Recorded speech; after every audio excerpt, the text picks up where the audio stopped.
The stench hit Officer Rick Donovan before he even saw the address number. It was a suffocating cocktail of stale sweat, industrial cleaning fluid, and something deeply, unnervingly metallic, like a butcher shop where the refrigeration unit had failed a week ago. The call was a 306 sick or injured person, a routine welfare check on an elderly man, Mr. Silas Croft, who hadn't answered his phone or mail for 3 days. Donovan, 6 months out of the academy and still navigating the sticky transition from police theory to street reality, pulled his black and white up to the cab of the 2-story Victorian. It was impeccably maintained, a beacon of old-money solitude in an otherwise unremarkable suburban tract. He adjusted his belt, the leather squeaking faintly, and walked up the pristine flagstone path. The front door was locked. He knocked. Silence. He tried the side window, locked. He rounded the back and found the sliding glass door leading to the sunroom slightly ajar, barely a finger width of separation.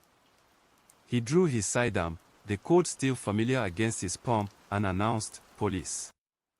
Anyone home?"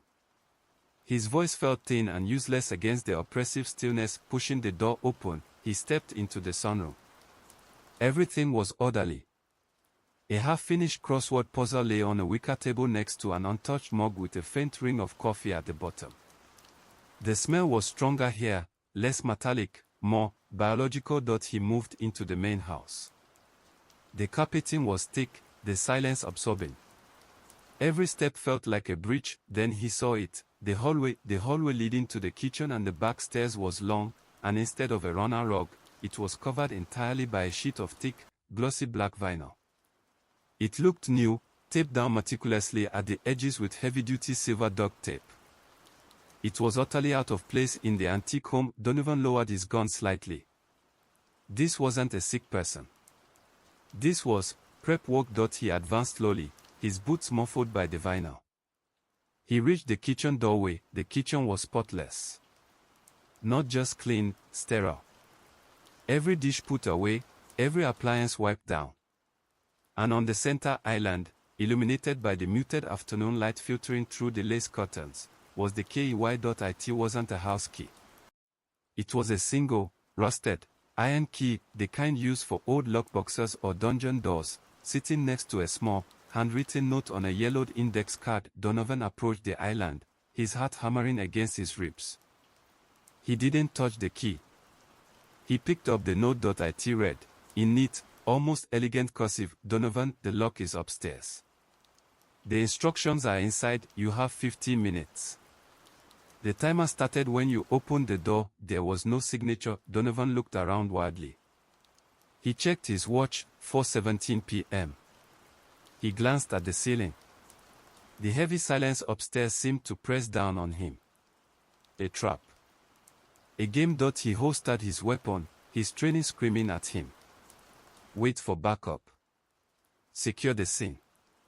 But the note had used his name. And the smell, the terrible, haunting stench, was strongest now, seeming to emanate from the second floor. He snatched the key. It was cold and heavy. He jogged to the back stairs, his hand finding the grip of his gun again. He took the steps 2 at a time.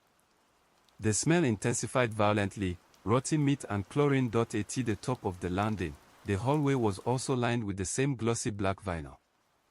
At the end of the hall was a single, plain wooden door, unlike the ornate mahogany of the other rooms, and on that door, built into the wood, was a heavy, antique iron padlock. Donovan checked his watch, 4:20 p.m. 3 minutes gone. He jammed the rusted key into the lock. It turned with a sickening, heavy clunk. He gripped the door handle, took a deep breath, and pushed the door inward, bracing for a threat, a struggle, a scream. What he saw wasn't a struggle. It was a meticulous display. The room was a small, dusty library. In the center, Mr. Silas Croft, or what was left of him, was seated in a high-backed leather armchair, but he wasn't just dead. His body had been carefully dissected, sutured back together inside out, and then dressed in a pristine white tuxedo. The white shirt was impossibly clean, but the reverse seams of the skin suit showed through the fabric like a grotesque, dark embroidery, and suspended directly above the chair, hanging from the ceiling on a thick wire, was an antique hourglass, half empty, the red sand trickling relentlessly onto the man's exposed, sutured collarbone. On the small table next to the chair was a thick, leather-bound journal. Donovan's stomach lurched, and he stumbled backward, leaning his shoulder against the door frame, trying not to vomit. The horror wasn't the violence, but the artistry of the violence. A small, almost inaudible click echoed from the hall below. Donovan looked at the hallway vinyl, then back at his watch. 4:25 p.m. He realized the awful, paralyzing truth: he hadn't just found the victim. He was now part of the exhibit. Donovan swallowed the acidic bile rising in his throat. He forced his eyes away from the horrific tableau of Mr. Croft and focused on the only object that mattered, the journal. He snatched the leather-bound book from the table. It was heavy, its pages slightly swollen, smelling faintly of old paper and copper. He checked his watch. 4:26 p.m. 9 minutes remained according to the note, but the hourglass above the victim, a mock-up piece of performance art, was running its own silent countdown. He flipped the journal open. The first pages were normal, dated entries about stock market fluctuations, gardening notes, the kind of mundane history that made the present horror so sickening. But a thick, embossed bookmark marked a new section. He scanned the page, his breath hitching. The handwriting was different here, sharp, manic, yet disturbingly clear. The rules of the game: Phase 1, the introduction. Welcome, Officer Donovan. The lock you just opened triggered a small device downstairs. In exactly 15 minutes from the moment you entered this house, the gas line will be activated. The main floor will be flooded with natural gas. No explosion. Just a slow, silent saturation. Your rescue is simple. In the book you are holding, a small key is hidden on page 74. This key opens the steel strongbox hidden beneath the loose floorboard in the second floor linen closet, room 203, 3 doors down. Inside the strongbox, you will find the main house shut-off valve control. If you fail to activate the valve control within the time limit, the house becomes permanently uninhabitable. And you, officer, will be breathing deeply of a heavy truth. Read fast. Run faster. Donovan slammed the book shut, his mind reeling. Gas. That's what the subtle click was. Not an explosion setup, but an environmental trap. And the stench, was it already the faint, artificial smell of natural gas masking the other odors? 4:28 p.m. 7 minutes. He ripped the pages of the journal open to page 74. It was a description of a rare orchid. He jammed his thumb under the page, feeling for the telltale lump. Nothing. He frantically flipped through the surrounding pages, his fingers shaking. He couldn't risk tearing the book apart. The key might be delicate. He reread the instruction. A small key is hidden on page 74. He held the journal up to the dim light filtering through the dust-streaked window. He noticed the page was slightly thicker than the others. He pressed his thumbnail hard against the paper. A thin, almost invisible perforation appeared near the spine. He carefully tore the page free. Glued between the front and back of page 74 was a tiny, ornate brass key, no larger than a pinky finger. He shoved the key into his pocket and sprinted out of the library, the gruesome sight of the reverse man momentarily eclipsed by the primal urge to survive. Room 203. 3 doors down. He reached the linen closet, throwing the door open. Inside, it was packed with bleached white towels and neatly folded sheets. He grabbed a stack of towels and tossed them onto the floor. He scanned the wood planks. One square near the back wall looked slightly recessed, its grain different from the rest. He jammed the toe of his boot under the edge and levered the plank up. It lifted with a low, grating sound. Beneath it sat a small, bolted-down steel strongbox, dark gray and utterly impenetrable. Donovan fumbled for the small brass key. 4:30 p.m. 5 minutes. He found the keyhole. The key slid in, turning with a smooth, well-oiled action that mocked the rusted appearance of the first key. Professional. He lifted the heavy lid. Inside, there was no complex mechanism, no valve. Only a single object, a simple, red emergency stop button, labeled in crisp black stencil, NAT. Gas main. He raised his hand to hit it, the solution, the escape, right there, but beneath the button, Another small note, identical to the first, was taped to the bottom of the box. Donovan, you have secured your life. Congratulations, but before you press that button, know this, the gas is only phase 1. There are 2 other agents in the house now, one in the attic and one in the basement. They are not here to kill you, officer. They are here to witness. Press the button, and you save your life, but you condemn theirs to a painful, suffocating fate. The house is sealed, and only the one who opened the valve can close it. Now, your first true choice, your life, or the life of 2 others you have never met. Donovan froze, his finger hovering inches above the red button. He felt a sickening drop in his stomach. This wasn't a game. It was a test. A test of his own. He looked wildly at the ceiling, then down toward the floor. 2 others. Trapped. He didn't know if the killer was lying, but the meticulous preparation of the reverse man suggested everything was real. 4 to 32 p.m. 3 minutes. He couldn't press the button. He couldn't. Not when the possibility of 2 lives being on his hands was dangling there. He slammed the strongbox lid shut. The main floor was slowly being poisoned. He had to find the victims, confirm the lie or the truth, and then figure out the system. He grabbed the strongbox, shoving it under his arm. He turned and raced toward the attic access door at the end of the hall, the scent of gas beginning to mix distinctly with the chlorine and copper. He heard the faint, metallic ping of the hourglass completing its cycle in the library behind him. The scent of natural gas, a heavy, sickly sweet almond odor, was now unmistakable on the 2nd floor. It was settling, clinging to the thick air, a silent, volatile promise. Donovan gripped the steel strongbox, the life-saving red button encased within, and sprinted toward the attic access point. 4:33 p.m. 2 minutes left until the 15-minute mark. The access was a square panel set into the hallway ceiling, secured by a rusted, twist-lock latch. He jammed his strongbox under one arm and yanked on the latch. It squealed in protest, the sound agonizingly loud in the deathly quiet house. He shoved the panel up and found a pull-down wooden ladder already extended, its rungs thin and dusty. He holstered his gun, grabbed the strongbox, and scrambled up the narrow opening, his boots kicking up clouds of ancient dust and insulation fibers. He emerged into a cavernous, dark attic. The air was thick and stale, but crucially, it did not smell of gas.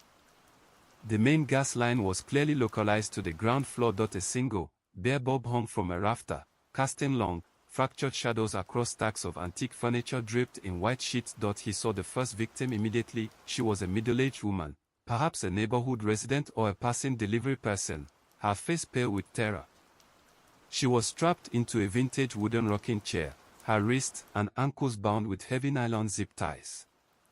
A thick, clear polyethylene bag was secured over her head, tied tightly at the neck, leaving her maybe 10 minutes of breathable air inside the plastic. She was struggling silently, her eyes wide, locked on Donovan. He ran to her, pulling his EMT shears from his utility pouch. Hold still. I'm Officer Donovan.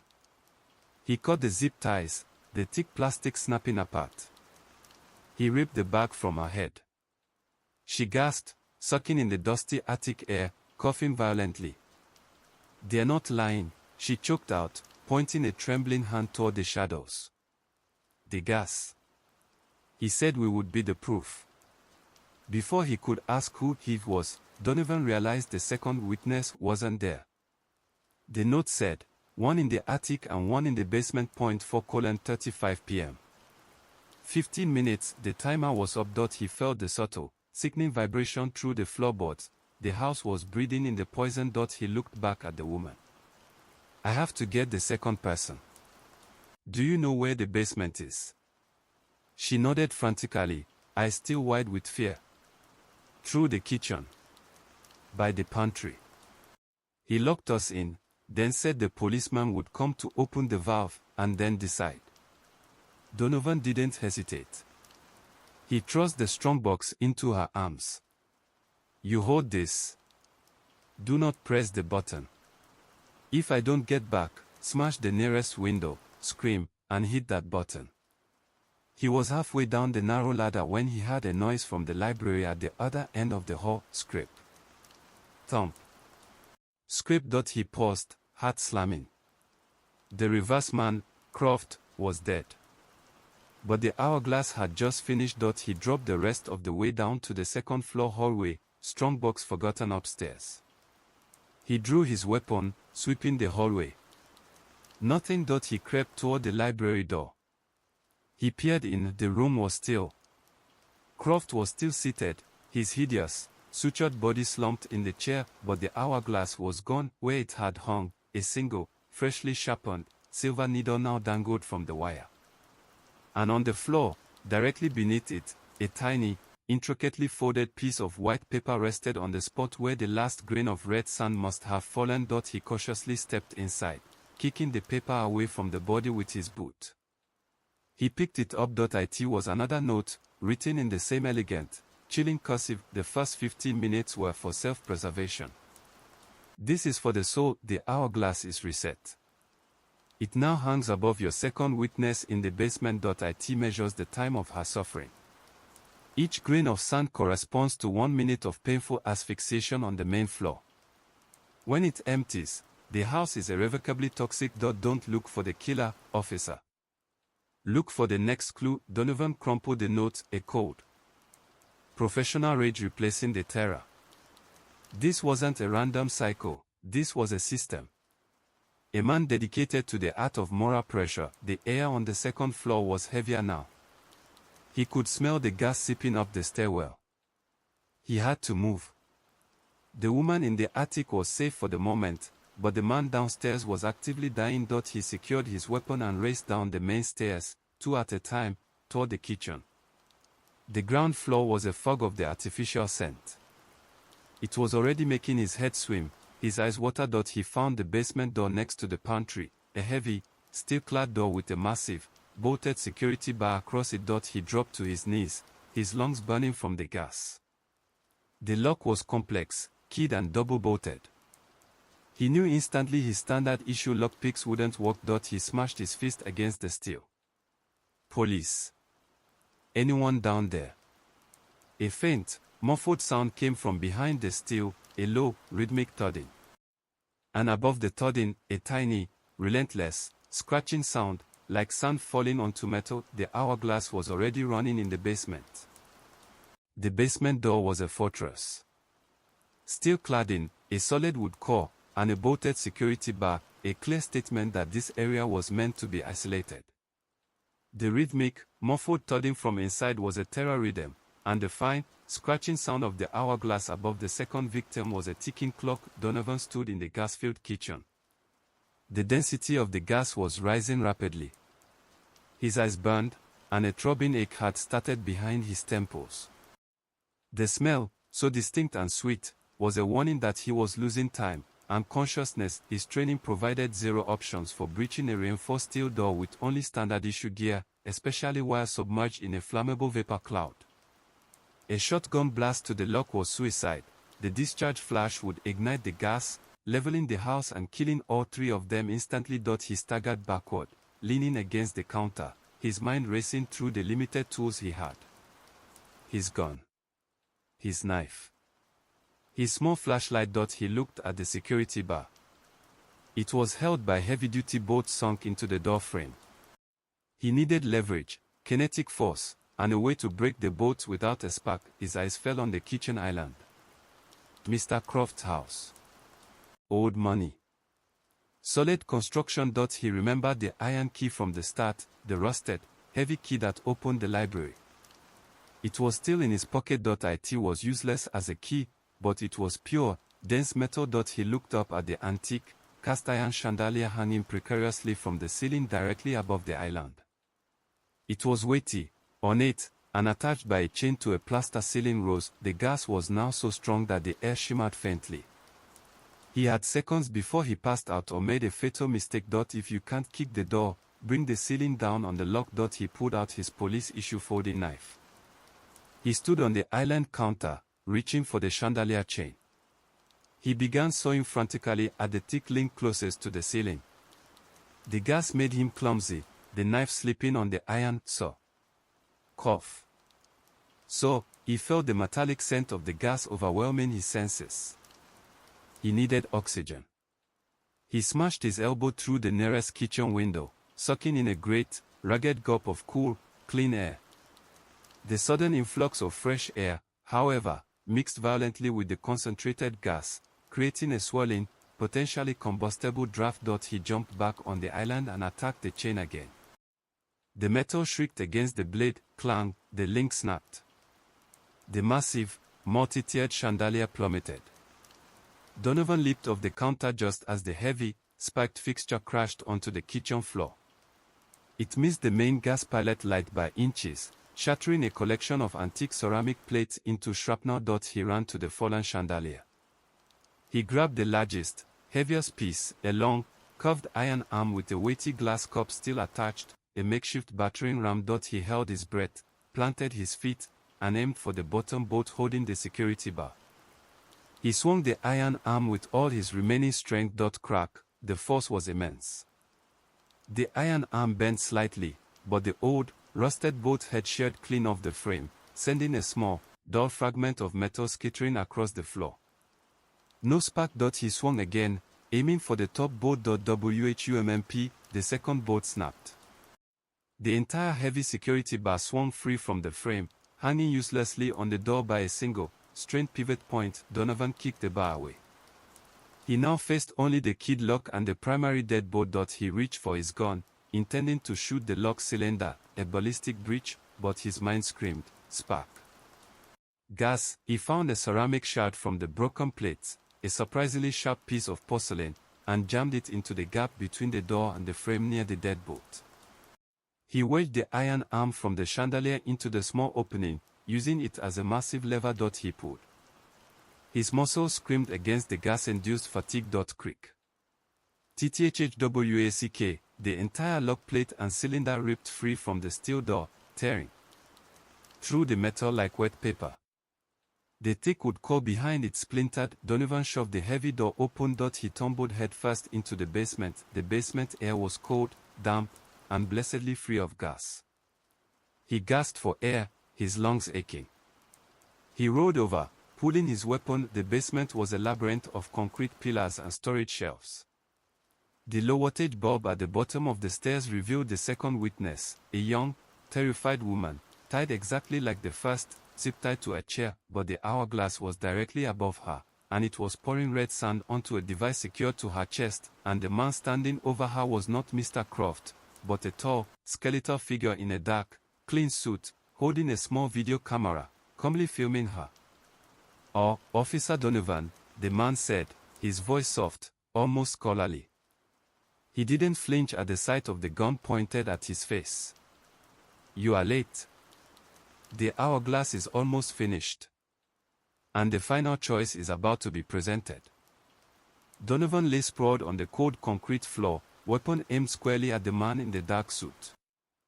The contrast between the gas-choked kitchen and the clear, cold air of the basement was jarring, a sudden reprieve for his burning lungs but not for his pounding heart. The man was strikingly thin, almost emaciated, with sharp, intelligent eyes that held no fear. His hair was meticulously combed, and his suit was impeccably tailored. He held the small video camera steady, its red recording light a baleful eye. He looked less like a killer and more like a professor documenting an intricate experiment. "Identify yourself," Donovan rasped, his voice hoarse from the gas fumes. "Who are you, and what is this?" The man smiled, a faint, humorless curve of his lips. "My name is irrelevant, officer. My purpose, however, is quite clear. I am the architect of this curriculum. And you, Officer Donovan, are the star pupil." He gestured with the camera toward the terrified woman. She was young, mid-20s, her eyes wide with a mixture of terror and resignation. She was zip-tied to a metal folding chair, and taped to her chest was a small, black pressure plate device, roughly the size of a deck of cards. Directly above her, the antique hourglass, now almost empty, slowly released its last grains of red sand onto the pressure plate. "This is Detective Ramirez, officer," the architect continued, his voice calm, almost detached. A colleague you may have heard of, or perhaps will hear of. Donovan's blood ran cold. Ramirez. He knew the name. Detective Elena Ramirez. She was a rising star in the neighboring precinct, known for her relentless pursuit of cold cases, especially disappearances. She had vanished 3 days ago. What have you done to her? Donovan demanded, his finger tightening on the trigger. The architect merely raised an eyebrow. I have placed her in a unique position, officer. A position to demonstrate a fundamental truth about human nature. You see the hourglass above her. The sand, as it depletes, is doing more than just marking time. He paused, letting the statement hang in the air. The last few grains of sand were trickling down, each one landing with a tiny, almost inaudible tap on the pressure plate. Each grain of sand, the architect explained, his gaze unwavering, causes a minute increase in pressure on the device.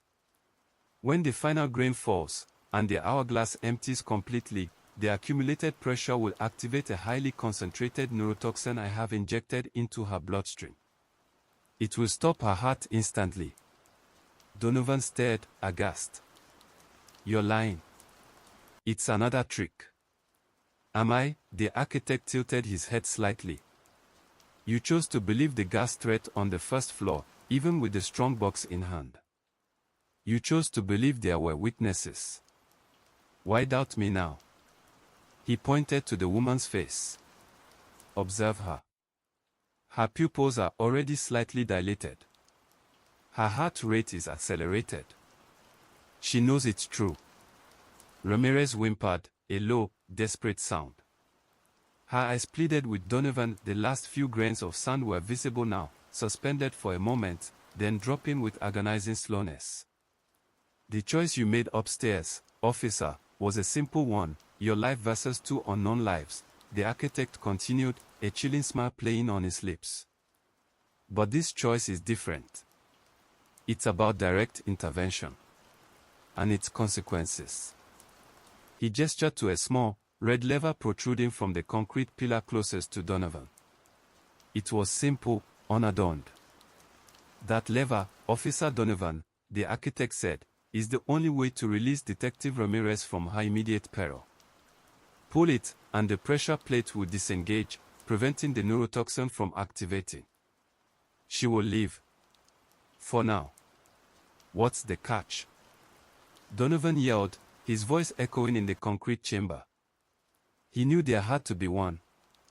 This man dealt in choices, not solutions.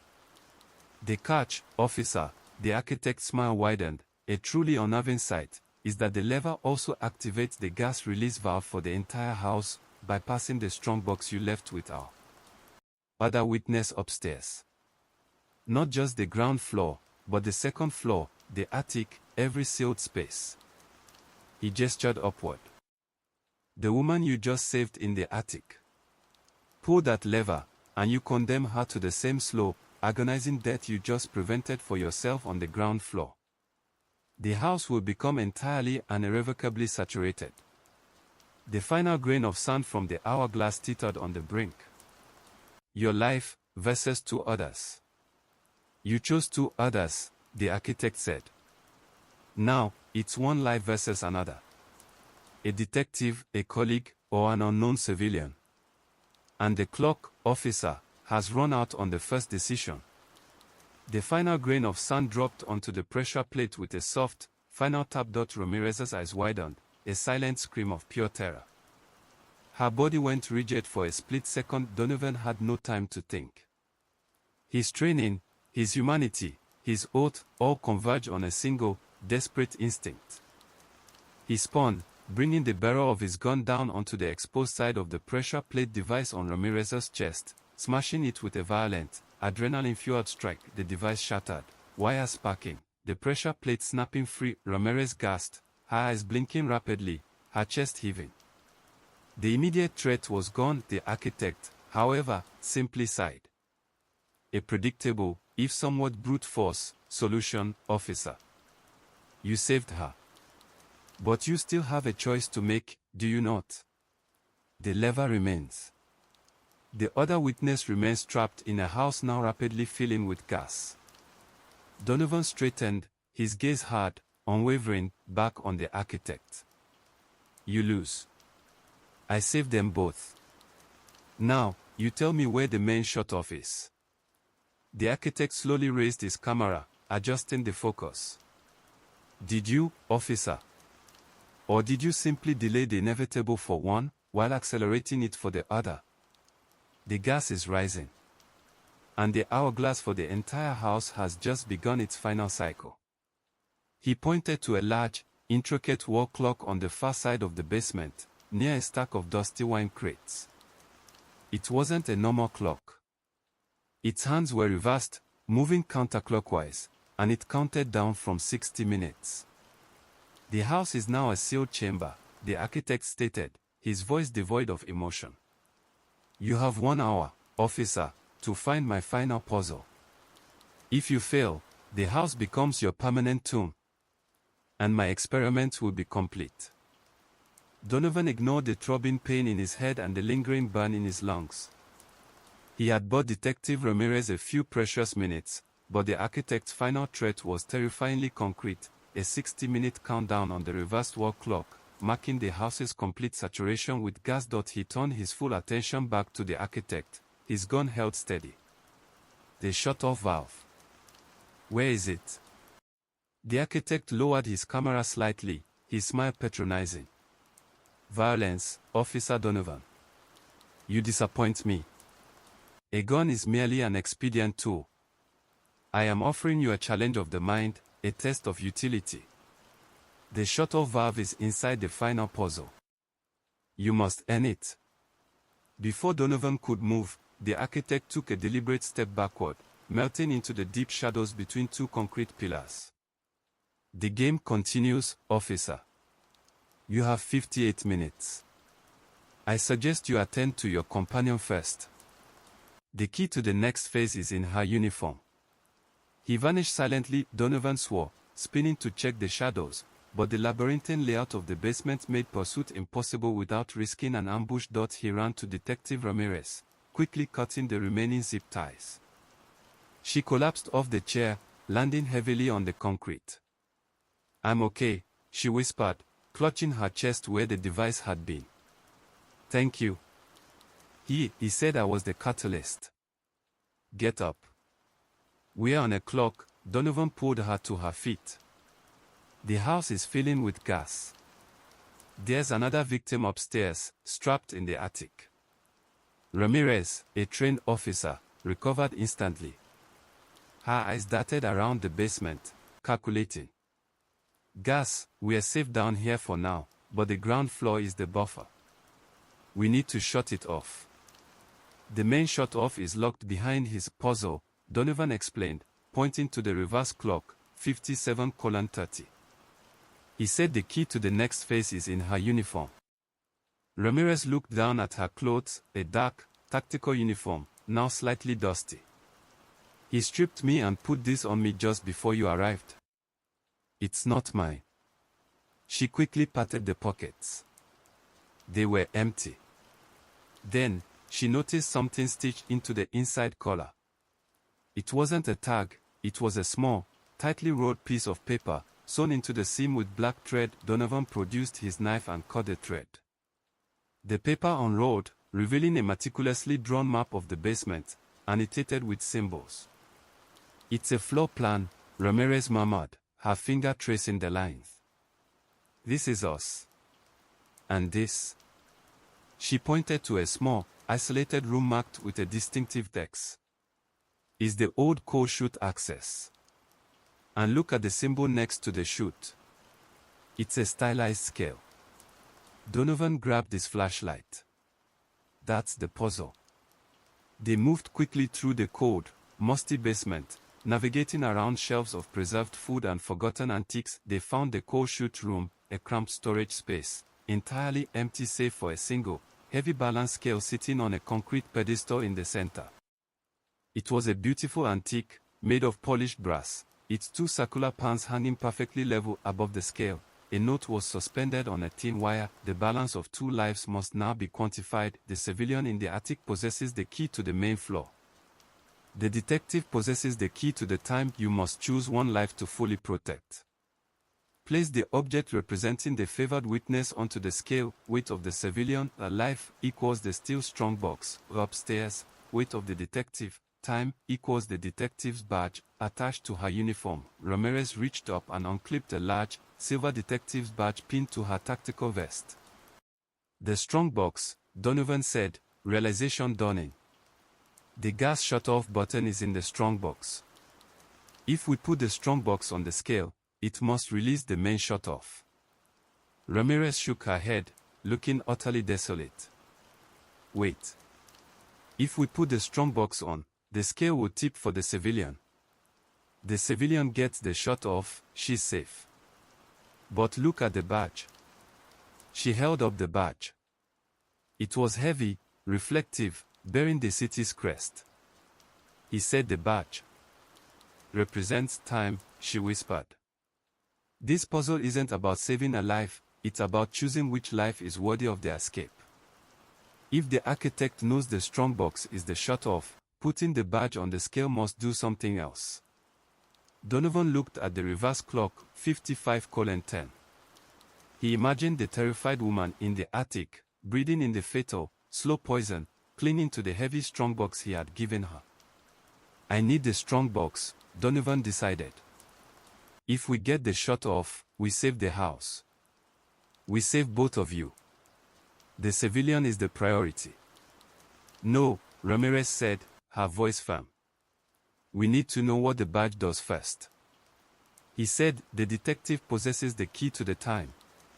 What if the strongbox is just a distraction? Donovan hesitated. He couldn't risk the gas-filled journey back to the attic just yet. He had to assume the puzzle could be solved here. Let's assume the architect isn't just releasing the valve, Ramirez pressed. Let's assume the weight of the detective unlocks the next clue, which leads to the shut-off. She placed a heavy, silver detective's badge carefully onto the left pan of the brass scale. Click, the scale pan dropped sharply, the weight of the silver badge clearly overwhelming the balance. A small, brass drawer slid out from the pedestal beneath the scale with a sharp, mechanical hiss. Inside the drawer was a single item, a small, smooth, polished marble sphere, colored deep black, and another note: the detective has chosen time. A valuable asset. But it is not the balance, the civilian must be added.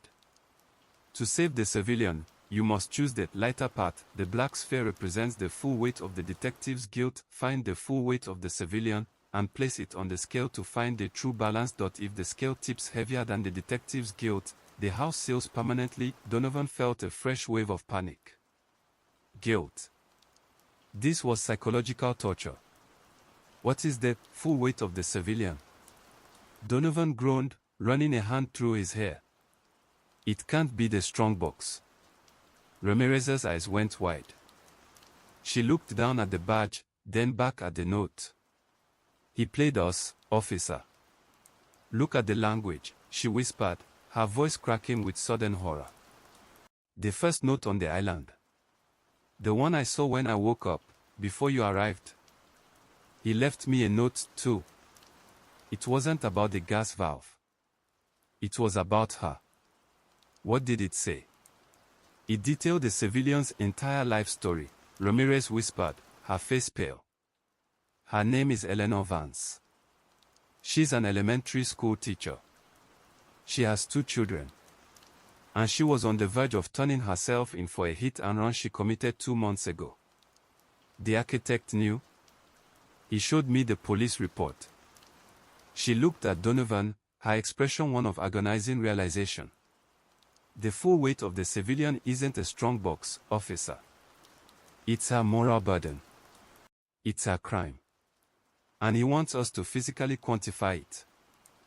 Donovan stared at the small, black marble sphere sitting in the drawer. The weight of the detective's guilt. Then he looked at Ramirez, who was trembling, not from cold, but from the sudden, intimate knowledge of Eleanor Vance's dark secret. The architect was forcing them into a horrific moral calculus. 54:30 on the reverse clock. Time was slipping away. We have to get the Strongbox, Donovan insisted, his voice tight. The civilian needs to know what's happening. We need to quantify this burden. Wait, Ramirez gripped his arm. The note says, find the full weight of the civilian, and place it on the scale to find the true balance. It's not about the Strongbox. Look at the variables, guilt versus burdens. This is a literal math problem dressed as a moral test. Donovan looked back at the scale. The detective's badge was still in the left pan. The black marble, the detective's guilt, was a clue, but not the solution. Think about Eleanor Vance's burden, Ramirez urged, her voice low and frantic. Hit and run. 2 months ago. The police report. He showed it to me. What are the measurable components of her crime? Donovan's mind, trained for hard evidence, struggled with the abstract. Damage. Injury. The report numbers. No. Too specific. Too variable, Ramirez countered. The crime itself, failing to stop. The victims she injured, the days she delayed confessing, the years her children will live with her guilt. Donovan grabbed his notepad and pen, his hands shaking slightly from the gas exposure. He began scribbling furiously. He wants the true balance, Donovan muttered. What if guilt and burdens are meant to neutralize each other based on their intrinsic value in the eyes of the law, or the architect's warped sense of justice? Ramirez pointed at the note in the pedestal drawer. The black sphere represents the full weight of the detective's guilt. Why guilt for a detective? Maybe he believes I should have found them sooner, Ramirez said, her eyes flashing with anger. Or maybe, it's the guilt of the badge itself. The moral cost of being an officer. The people we couldn't save. She pointed to the black marble. If this is guilt, and it is heavy, then the civilians' burdens must be measured against it to achieve balance. Donovan had an idea. He looked at the only other item in the drawer, the black marble sphere. It was perfectly smooth, uniform. The sphere, Donovan said slowly. It's the constant. Let's assume the architect assigned a numeric value to this guilt. He turned to the detective's badge on the scale. A police badge represents authority.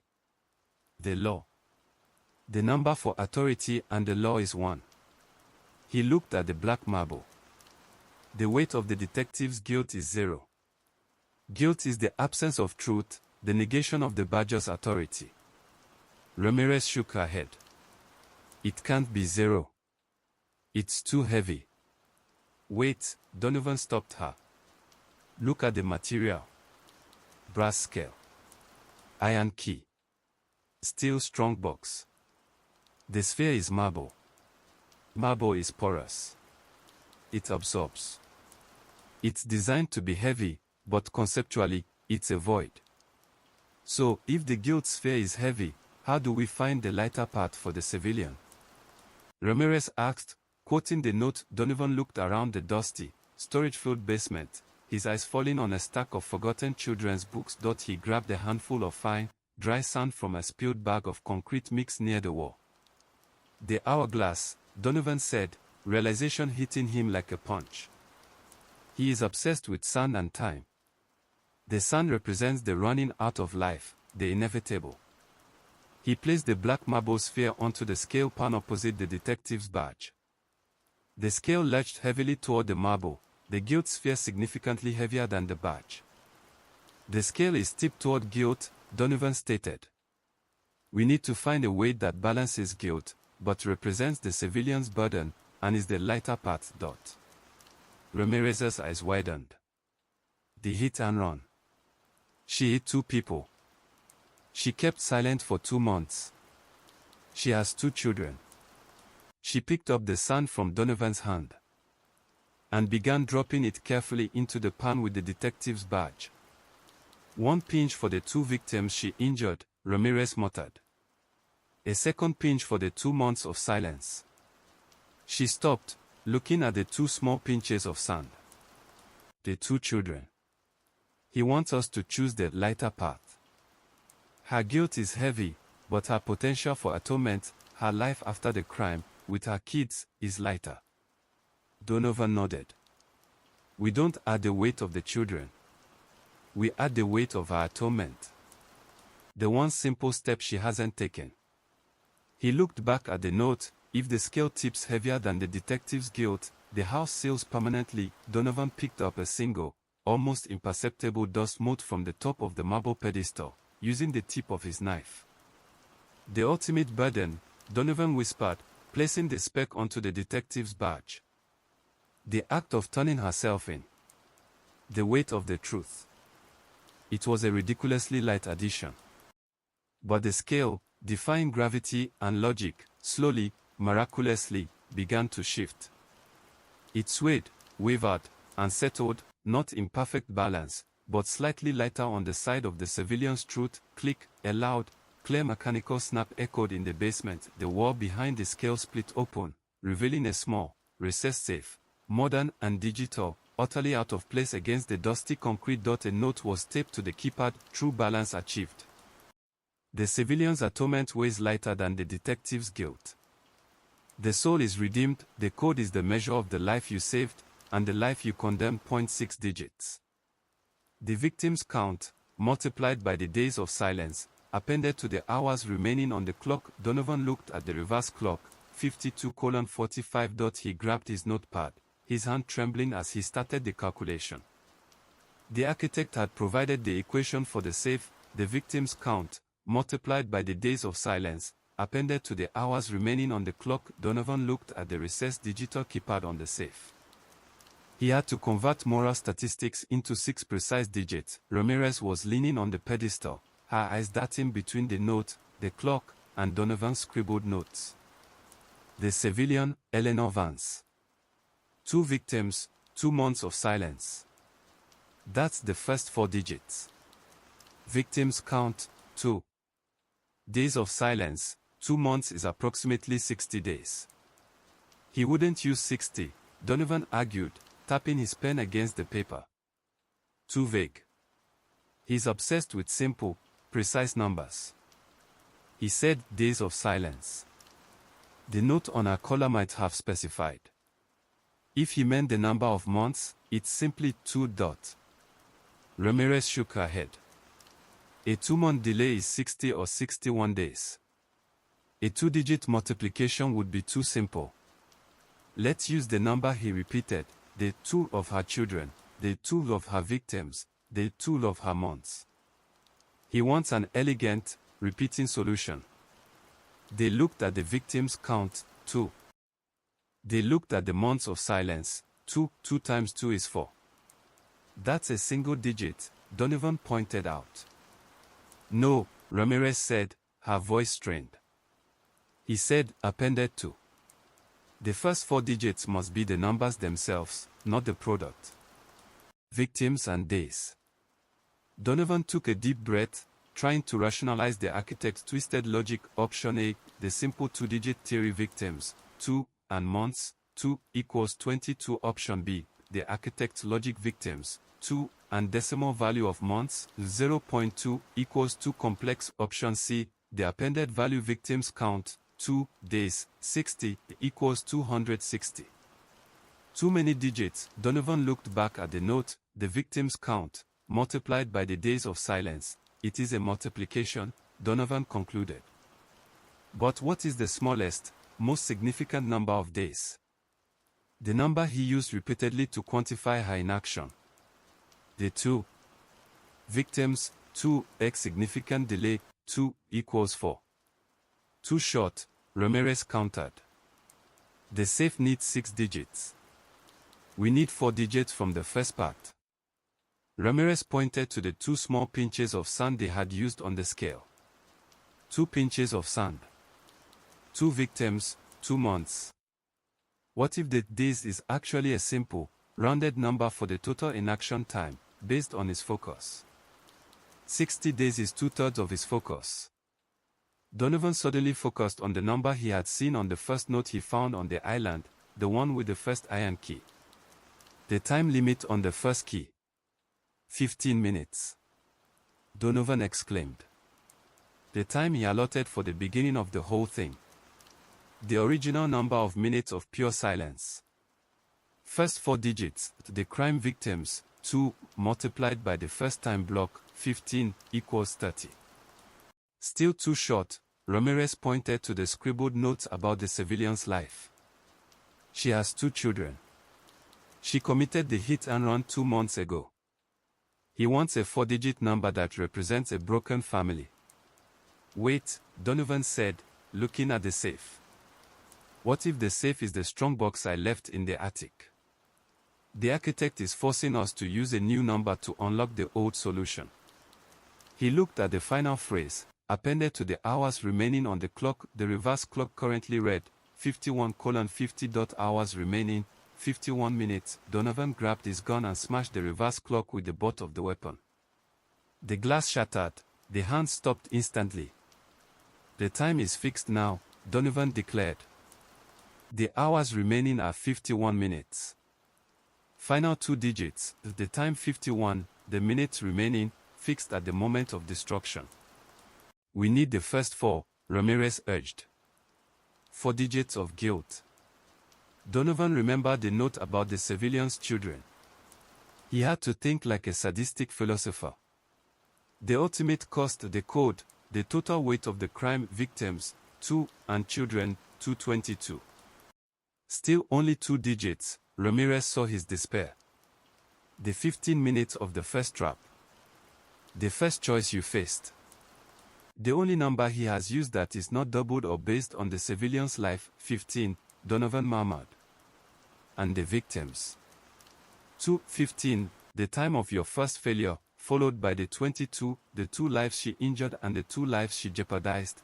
He had to choose a simple, 4-digit number that encapsulated the puzzle. Donovan's eyes fell on the reverse clock, now frozen at 51:50. He had destroyed the timer, perhaps forcing the architect's hand. The last 4 digits of the total time remaining on the clock right now, Donovan announced. He forced the multiplication, but I forced the numbers, 51:50, the exact reading of the remaining time, ignoring the decimal seconds. The full code, hypothesis, the time and the fixed time point 51:50, the time on the clock, appended to the 51, the hours remaining, code, 515051. Donovan slammed his fingers against the keypad, 5-1, 5-0, 5, 1 BZZZT, error. He had 30 seconds before the safe security locked the keypad permanently. Ramirez was breathing shallowly, her eyes wide with desperation. Think, officer. He said victims multiplied by days, appended to hours. Victims, 2x days, 2 months equals 60 days, equals 120. Too many digits, Ramirez pointed at the note once more. The weight of the civilians. Atonement, the speck of dust you put on the scale. That was the key to the lighter path. The number 1. Donovan cried out. The simple, single act of truth. Victims, 2x atonement, 1 equals 2. Too short, Donovan looked at the reverse clock, its shattered face frozen at 51:50. The 2 numbers that were on the first note, the first choice. Donovan yelled. 15 minutes. And the 2 people you saved, 15 multiplied by 2 is equal to 30. We need 4 digits. Donovan realized the horrible, simple truth. The architect wanted the number of victims, 2, appended to the number of days of silence, the 60 he meant, but in its simplest form, 06, victims, 2, appended to the simplest days, 06, equals 206. Still too short, Donovan looked at the safe and the final phrase one last time. The hours remaining on the clock. The time when the house would be utterly poisoned, the total time remaining was 60 minutes. Donovan had broken the clock at 51:50. The original time, officer. The total time of the house's death, Ramirez whispered. 60 minutes. The original countdown. The code, final hypothesis victims, 2, multiplied by the original final time, 60, equals 120. Too short, Donovan decided to go with the most basic, devastating number, the time they had just been given, code 20245122024, the year of her crime, an assumed number, appended to 51, the minutes left, 0.5, 1 to 5, 0 to 5, 1, attempt 2, failed, 2, 2 to 6, 0 to 5, 1, attempt 3, victims, children, days, minutes, clunk. The safe door swung open inside. Nestled on a bed of black velvet, was the main gas shut-off valve, a simple brass handle connected to a complex digital mechanism. Ramirez collapsed. With relief, Donovan grabbed the valve handle, but before he could turn it, he saw a final, tiny inscription etched into the side of the brass. The valve is your choice. Turn it, and the gas stops, but the civilian's strongbox, filled with the lethal vapor from the ground floor, is still sealed tight in the attic. She is hugging the poison. Donovan stared at the brass shut-off valve, his hand hovering. The relief of solving the safe's code, 2 to 2, 6 to 0, 5 to 1, the 2 victims, the 2 months, the 60 days of silence, appended to the 51 fixed minutes of doom, was instantly negated by the final, chilling inscription. The gas was still actively venting into the house. The atmosphere in the basement, while clean, was a sanctuary built on a thin barrier of concrete and time. 51 minutes was still the official countdown to total saturation. The civilian, Eleanor Vance, was in the attic. She was holding the steel strongbox, which Donovan himself had instructed her to guard. The strongbox was a perfect seal. The architect's inscription was simple and terrifying: the valve is your choice. Turn it, and the gas stops. But the civilian's strongbox, filled with the lethal vapor from the ground floor, is still sealed tight in the attic. She is hugging the poison. Donovan understood the trap. Turn the valve, the main gas feed shuts off. The house begins to clear. But the strongbox, having been on the ground floor during the first 15 minutes of venting, is now filled with highly concentrated, trapped natural gas. The civilian in the attic, panicked and alone, is holding a chemical time bomb. Once she opens the strongbox, or once the internal pressure builds, she will be instantly exposed to a lethal dose of concentrated vapor. She would die trying to access the button that would have saved her life earlier. Leave the valve off. The gas continues to fill the house, condemning the entire structure and everyone in it, including Ramirez and himself, in under 50 minutes. But the house-wide pressure would equalize with the pressure in the strongbox, potentially making the air inside it only marginally more concentrated than the air around it, possibly allowing her a chance to open it and hit the button before succumbing to the room's ambient gas. What is it? Ramirez asked, breathing heavily, watching his face. Donovan explained the inscription, the cruel irony of the sealed box. If I shut the main valve, I save us, but I kill her instantly when she opens that box. If I leave it open, we all die together in 49 minutes. It's a moral checkmate, Ramirez stated, grabbing the wall for support. The architect doesn't want survival. He wants complicity. She paused, considering the logic. If the box is sealed, the ambient gas in the house is irrelevant to the box's contents. The contents are already at little concentration from the time it's spent on the first floor. Turning the valve is the only way to save the house. But she will die, Donovan protested. She's waiting for me, trusting me. I told her not to press the button, but I didn't tell her not to open the box if she panicked. Ramirez looked at the brass valve. He forced you to choose the house over the 2 witnesses once already, officer. Now, he's forcing you to accept the consequence of that choice. We must turn the valve. Then we get to the attic and find a way to neutralize the box before she opens it. Donovan looked at the countdown on his shattered watch, 48 minutes remaining. He had to save the house first. He could not, under any circumstance, allow a gas-fueled inferno or chemical saturation to kill an entire precinct of backup officers, which must be on their way by now. With a profound sense of failure and dread, Donovan wrapped his hand around the brass handle and turned the main gas shut-off valve. Whoosh, a loud, mechanical clunk echoed through the pipes of the house, followed by the immediate, blessed silence of the gas flow ceasing.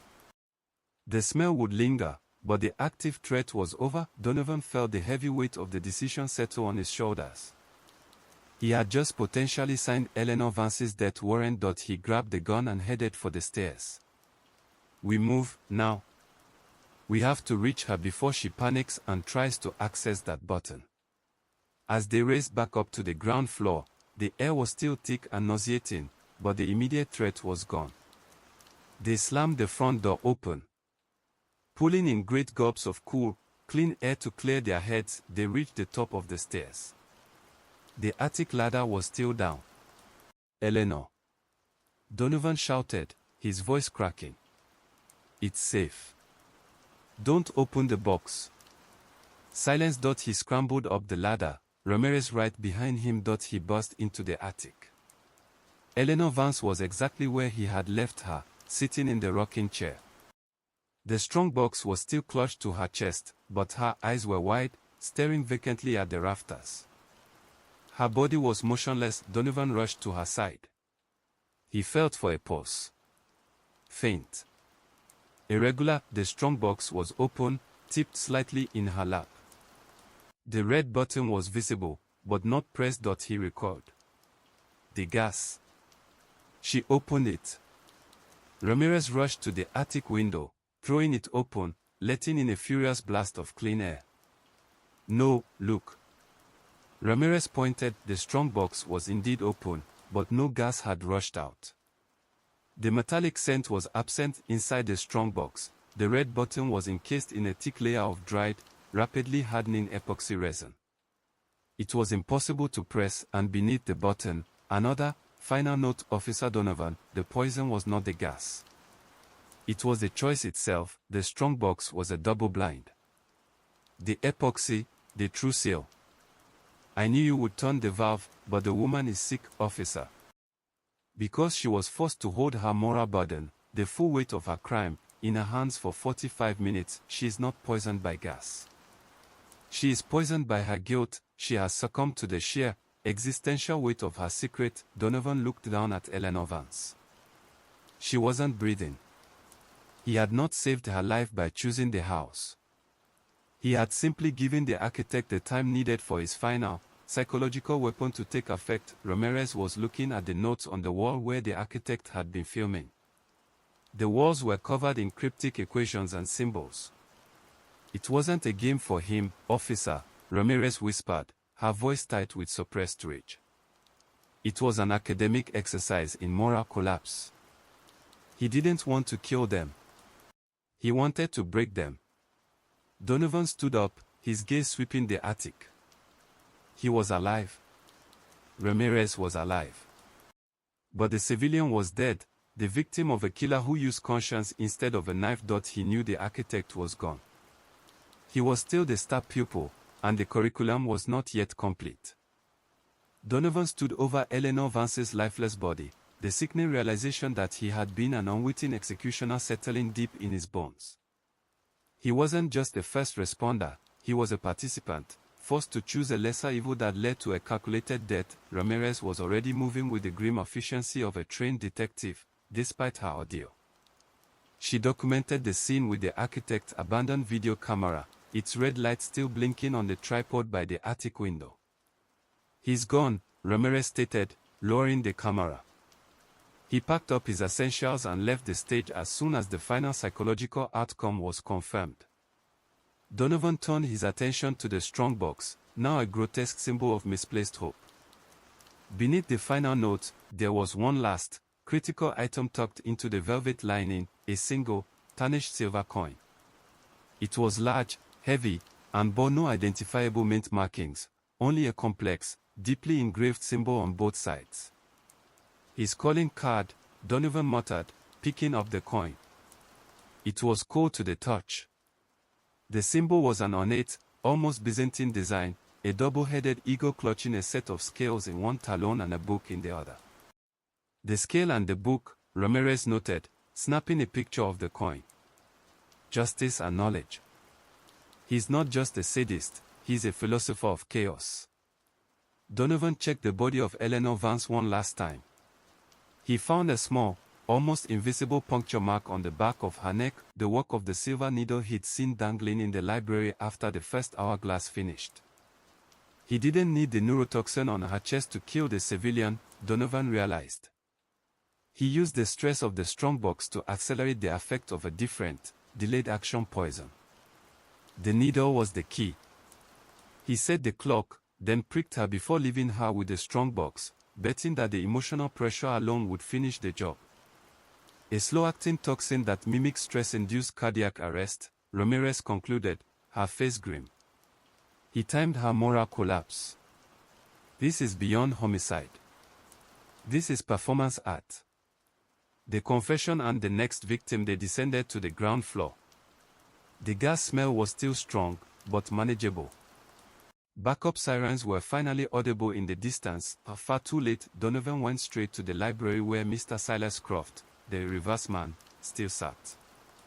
He had to find the link, the reason Croft was the first victim and the centerpiece of the macabre display. He checked Croft's pockets, finding a thick, leather wallet. Inside, among the cash and cards, was an old, folded newspaper clipping. It was a local article, dated 15 years prior. The headline read, "Financial Advisor Silas Croft convicted of massive elder abuse fraud." Croft didn't just die, Donovan said, handing the clipping to Ramirez. He was judged. He stole life savings, leaving countless people destitute. And Eleanor Vance was a hit-and-run driver who risked her family's future, Ramirez added. He's targeting people who committed moral crimes where the law failed to extract the full price, or where their own conscience was the only remaining judge. They returned to the basement. Ramirez, checking the architect's discarded equipment, found a laptop bag tucked behind a loose pillar. Inside, she found a high-end laptop, still powered on, displaying a complex, cryptic spreadsheet. The spreadsheet was titled, Curriculum Vitae, Phase 2. The file listed 6 names under the heading, Candidates for Balance. The first 2 were crossed out, Silas Croft and Eleanor Vance. The third name, highlighted in blood-red text, was Dr. Alistair Rock, crime, medical malpractice resulting in the death of a child due to gross negligence. The statute of limitations expired 2 years ago. The lesson, the inequity of grief. Location, 445 Hawthorne Lane, the conservatory. Donovan's heart hammered against his ribs. This was not a random series of attacks. This was a targeted sequence. The architect was following a twisted syllabus. Dr. Rock is next, Donovan snapped, pointing to the address. He's targeting people the system failed to punish. Ramirez quickly disconnected the laptop's hard drive. We can't wait for backup to process this. We have to move on the address now. He knows the police will find this file. He's giving us a head start, officer. He wants us at the next test. Donovan looked down at the silver coin in his hand, the double-headed eagle. He wants to see if we've learned the lesson. He wants to know if we'll prioritize stopping him over procedure. He holstered his gun, his mind already racing ahead. We are going to Hawthorne Lane. We're not cops right now, detective. We're the architect's next unwilling participants. Donovan and Ramirez bypassed the approaching police and fire crews, driving the unmarked car taken from Croft's garage toward Hawthorne Lane. The gas-filled Victorian was now a crime scene, but the architect had ensured the real action had already moved. The tension in the car was thick, a mix of adrenaline and the silent, heavy guilt of Eleanor Vance's death. He wants us there, officer, Ramirez said, gripping the laptop hard drive in her lap. This isn't just about the victims, it's about conditioning us to his rules. He's teaching us to sacrifice procedure for speed, and to accept his version of justice. He underestimated one thing, Donovan replied, his knuckles white on the steering wheel. He thought we'd accept the victims as collateral damage. He hasn't accounted for the rage. The conservatory 445 Hawthorne Lane was a sprawling, modern property built around an enormous, climate-controlled conservatory, a massive glass enclosure designed to house rare, exotic plant life. They approached on foot. The air here was clean, damp, and smelled heavily of rich earth and blooming orchids, a stark contrast to the death scent of the Victorian doctor. Alistair Rock's car was parked in the driveway. The front door was unlocked. "Police!" Donovan shouted, kicking the door open, his weapon drawn. The house was immaculate, silent. They tracked the sound of running water to the central feature, the massive, cathedral-like conservatory, sealed by floor-to-ceiling tempered glass walls. They found Rock inside. The victim was a stout, older man in an expensive suit, currently standing stock still in the middle of a dense, tropical garden. He was alive, but bound with thick, clear zip ties that made the restraints nearly invisible among the foliage, and he was drowning. Rock stood in a massive, ornamental fountain basin built into the conservatory floor. The water, clear and cold, was already up to his chest. The automated jets were still running, filling the basin at a relentless, steady rate. Above the basin, hung from a massive steel truss, was a large, ornate cage bird, flapping frantically. The cage was secured by a heavy chain. "Dr. Rock, don't move!" Donovan yelled, running to the glass access door. It was secured by a heavy, custom-made padlock. "He's been here for 30 minutes, Rock gurgled, water splashing from his chin. "He said he had to show me the true cost of grief." The grief mechanism. Ramirez scanned the door frame, finding a small, laser-etched note taped next to the padlock. "Welcome to the inequity of grief, officers. Doctor. Rock's crime caused the parent to lose their child. My curriculum requires Rock to experience a loss of equal emotional weight. Your task is simple: prevent the drowning." The key is inside the cage, hanging from the bird's leg. The cage is secured by a highly sensitive, acoustic lock. The lock is calibrated to the exact frequency of Rock's own heartbeat. To open the lock, you must stop Rock's heart for exactly 45 seconds. Donovan slammed his hand against the glass. "He wants us to stop his heart." "That's lethal, officer." Ramirez was horrified. "He's forcing us to commit a temporary murder." Rock was panicking now, his face contorted. The water was reaching his neck. The architect had chosen his victim well. Rock's medical malpractice was directly linked to a child's death. Now, the architect was demanding they use Rock's medical knowledge against him. "It's a medical puzzle," Ramirez realized, checking her utility pouch. "If Rock's heart rate is too high, from panic, the frequency will be off, and the lock won't open. The only way to stop his heart for 45 seconds is controlled asphyxiation." "We can't get to him," Donovan shouted. "We are outside the glass. And he's already drowning." Ramirez pointed to the caged bird above Rock. The bird was agitated, flapping and singing shrilly. "The bird, officer!" Ramirez yelled. "The bird is amplifying his panic. It's increasing the acoustic noise, making the lock impossible to calculate the frequency." The architect wasn't just trapping Rock, he was trapping the solution. The shrill sound of the caged bird, fueled by the water rising around the doctor, was preventing the key from being accessed. Donovan looked around wildly. He grabbed the heavy, antique stone garden gnome sitting nearby. "The bird has to go silent," Donovan gritted out. "We need to eliminate the sonic distraction, or his panic will kill him before the water does." He aimed the heavy gnome at the caged bird, high in the rafters. The glass was thick, but he had no choice. "Ready, detective." "No, officer. If you miss, you crack the glass, and the internal pressure change could cause the whole conservatory to shatter." Donovan didn't listen.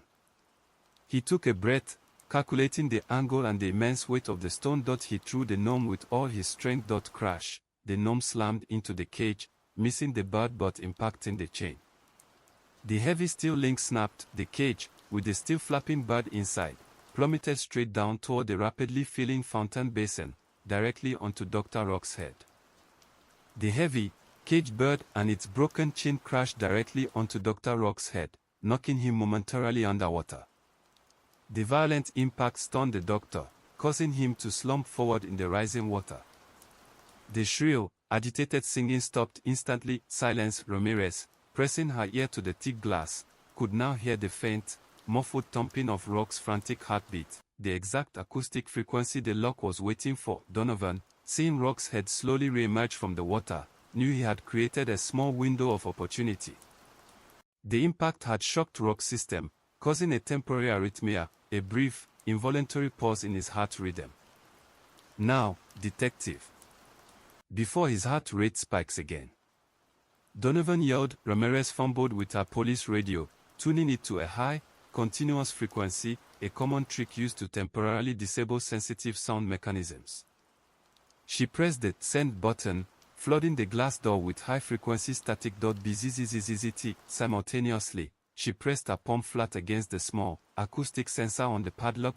Click, the custom padlock, its sensitive acoustic sensor overwhelmed by the static and momentarily matching the brief pause in Rock's heartbeat, snapped open. Donovan threw the door open and plunged into the fountain basin. The water was waist-deep. He ripped the zip ties from the half-drowned Dr. Rock, pulling him clear of the rising water just as Rock began coughing violently, his heart surging back to a frantic rhythm. The key! Ramirez screamed, pointing to the spot where the bird cage had landed. The cage was submerged. The small brass key, still dangling from the bird's leg, was now underwater. Donovan dove under, snatching the terrified, wet bird and retrieving the key. He pulled himself out, dripping wet. The key was a match for the exit door leading out of the conservatory. They had saved Rock's life, at the cost of the cage bird's trauma. The final note. Rock, shivering and coughing, pointed a shaking finger at a marble pedestal near the exit. He said only the survivors would read this. Taped to the pedestal was a final, sealed envelope, addressed simply to the participants. Donovan tore it open. The elegant, chilling script was instantly recognizable. Officer Donovan, you have passed phase 2. You chose to violate the law of negligence, the crashing cage, to fulfill the law of conscience, saving a life. You understand the curriculum. The means are justified by the desired moral outcome. You are now ready for the final lesson. The names I targeted were not random. They were clients of the law firm that represented me 2 years ago when the system judged my own crime insufficient for true punishment. I was a respected defense attorney. The charges were dropped on a technicality. The true crime of this city is its capacity for forgiveness without true atonement.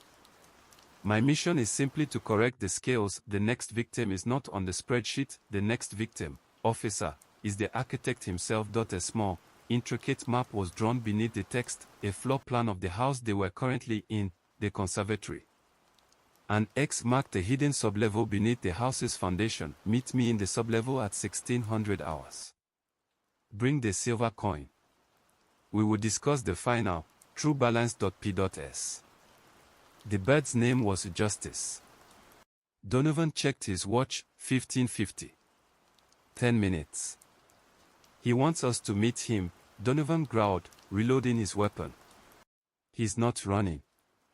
He's inviting us to the finale. Ramirez grabbed her gun, her eyes blazing with determined anger. This entire time, he hasn't tried to kill us.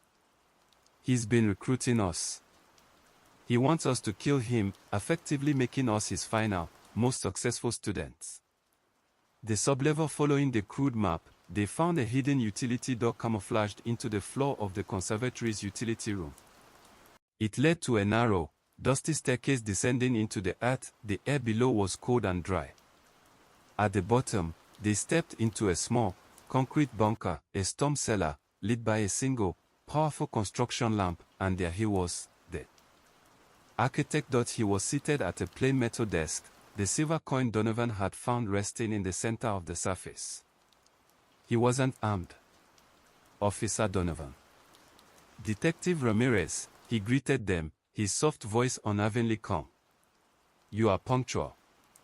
It ends here, Donovan stated, aiming his gun at the architect's chest. We are bringing you in. The architect shook his head sadly. No. The system will fail. The system will call me insane, and I will be institutionalized, only to repeat the cycle. The balance will remain incorrect. He slid the silver coin across the desk toward Donovan. The final victim is the one who created the imbalance. Myself. He pointed to a large, clear plastic vial sitting next to the coin. Inside, a shimmering, light blue liquid. This is the antidote to the slow-acting neurotoxin I injected into myself upon your arrival, the architect explained. I gave myself 1 hour, the duration of the gas leak countdown I faked at the first house. I have 15 seconds remaining. He looked directly into Donovan's eyes. If you kill me now, you stop the curriculum, and you justify my actions with your rage. The balance is restored, but you lose your soul. If you let me die, he continued, ice cold and clear, you uphold the law, and you win your humanity. But you allow the architect to become a matter for his flawed philosophy. The imbalance remains. He smiled, a final, chilling expression of academic victory. The true balance is found in the final choice, the life of a monster, or the soul of a hero. 10 seconds, Donovan stared at the vial, then at the man. His finger trembled on the trigger. He had failed to save 2 victims by following the rules. He had succeeded in saving 1 by breaking them. Now, the final choice, death or duty. Donovan slowly lowered his weapon, his jaw clenched, his eyes burning with the conflict. I won't give you the satisfaction of a martyr's death. Ramirez, however, stepped forward, her face a mask of iron resolve. She didn't hesitate. She grabbed the plastic vial off the desk, smashing it against the concrete wall. The blue liquid splashed, uselessly absorbed by the dry dust. You don't get a choice, architect, Ramirez said, her voice low and furious. You get the full weight of your crime. And that is silence. The architect's eyes widened, his serene composure dissolving into a flash of pure terror. He clutched his chest, gasping for air, the muscles in his face seizing. He fell backward, convulsing once, before collapsing silently onto the concrete floor. The clock of the architect's life had run out. Donovan looked at Ramirez, his face pale with shock. You killed him. Ramirez holstered her gun, her expression unreadable. No, officer. We didn't. His own philosophy did. We simply enforced the full weight of the consequence. She looked down